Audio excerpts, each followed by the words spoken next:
বিশ্বের শীর্ষ ধনকুবের Tesla, space x ও এক্সের মতো ৬টি সংস্থার কর্ণধার ইলন মাস্ক এবার সন্তান উৎপাদনে আগ্রহী হয়ে উঠেছেন। বিশ্বজুড়ে সন্তান বাহিনী গঠনের মরিয়া তিনি।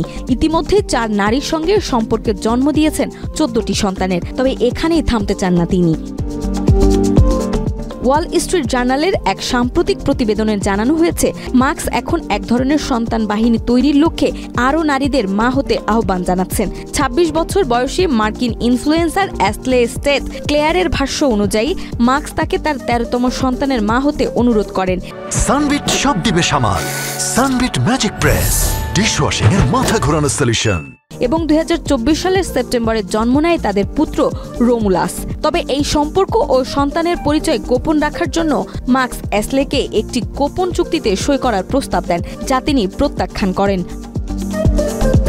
অ্যাশলের দাবি, মাস্ক তার সামাজিক প্রভাব ও প্ল্যাটফর্ম এক্স ব্যবহার করে বিভিন্ন নারীর সঙ্গে যোগাযোগ করেন এবং তাদের সন্তান ধারণের জন্য রাজি করানোর চেষ্টা করেন। এমনকি তিনি সারোগেসির প্রস্তাবও দিয়ে থাকেন।